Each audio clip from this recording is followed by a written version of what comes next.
মাঝে মধ্যে মনে হয় এরা এরা কি জুডিশিয়ারির মাফিয়াতন্ত্র চালাচ্ছে। আজকে 10 লক্ষর কর্মচারী, রাজকর্মচারী পশ্চিমবঙ্গের, তারা পরিশ্রম করে শাসক দলকে তার হায়েস্ট উচ্চতায় তুলে দিয়েছে। এই যে আজকে কন্যাশ্রী, রূপশ্রী, তারপরে কি আমাদের লক্ষ্মী ভাণ্ডার, এগুলো কে করে? ফিরহাদ হাকিম করে, মমতা ব্যানার্জি করে, অভিষেক ব্যানার্জি করে, অতীন ঘোষ করে, বাড়িতে বাড়িতে মদন মিত্র করে, অনুব্রত মণ্ডল বাড়িতে বাড়িতে গিয়ে এগুলো নিয়ে সার্চ করে রাজকর্মচারীরা। তাদের একান্ত পরিশ্রমের ফলে আজকে এই সরকার তার যোগ্য উচ্চতাটা পেয়েছে, দেশ বিদেশ থেকে অনেক পুরস্কার পেয়েছে, অথচ সেই রাজকর্মচারীর বাড়িতে তার পেটে লাথি মারছে মমতা ব্যানার্জি।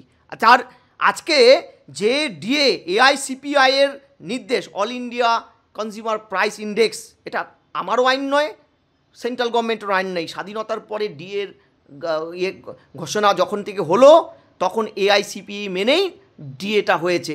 মমতা ব্যানার্জি আজকে যাই বলুক, একটা সময় তো তিনি বিরোধী থাকাকালীন বামেদের সময় 10-12% বামেদের ডিউ ছিল, সাময়িক ডিউ, সেটা নিয়ে তিনি রাস্তায় নেমে সোচ্চার হয়ে বলেছিলেন যে সরকার ডিএ দিতে পারে না কেন্দ্রীয় হারে, তার ক্ষমতায় থাকার অধিকার নেই।